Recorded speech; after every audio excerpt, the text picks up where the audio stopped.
welcome back to Bristol BrewTube. In previous videos we've seen an overview of my Brew In A Bag one pot home brewing process, and we've looked at water, we've looked at grain, and we've looked at the mash. So welcome back. We're going to be talking about the boil now, which is obviously a very important stage. Right, so our mash has been going on now for 90 minutes, as I suggested. But now it's time to get the boil started. So I'm going to restart the gas.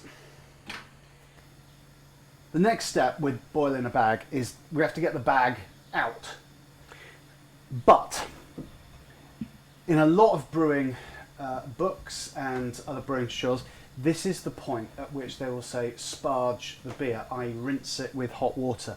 But that's not what we're doing. As we've discussed before, we put the full volume of water in right at the start, and we don't sparge. If we lose a little bit of efficiency, if we lose a little bit of sugar, so be it. It just means putting a bit of extra malt in instead in order to get the ABV that we want. Effectively, all you're doing when you're sparging is just increasing your ABV by a couple of extra points. Now, when you're running a big commercial brewery, that's absolutely vital, because you don't want to be using any extra grain, any more grain than you have to, because on the scale that a commercial brewery is operating, that's going to cost a fortune. However, on the scale that we're doing it, extra 50p or a pound on a brew doesn't really make any difference. And in fact, the ease of this helps massively. Right, so first step, and I get me colander thing on that. Let's take off the clips that are holding the bag in place.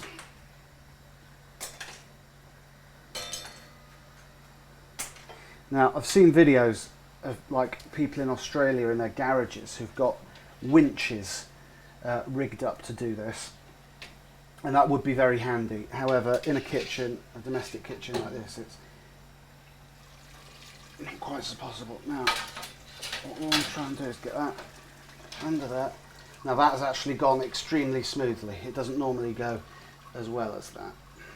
Lift it up off here into a spare fermenter, and we'll just leave that on there. So we'll get ready for our hour's boil, and in go the hops. Right, so they go in. Because the thing about the boil is that the hops that you put in during the boil give you the bitterness, because the thing about hops is that you have to boil them for around about an hour in order to really get the bitterness out of them that is what you're after in your beer. And then what we do is later on we'll put in the flavour and aroma hops. You put those in later on. They don't have time to be boiled for quite so long, and so you get more of the flavour and less of the bitterness. So you're putting in different hops to do different jobs at different times. So that's our look at the boil. It's a simple process, but one that we've made simpler because we're doing it all in the same pot.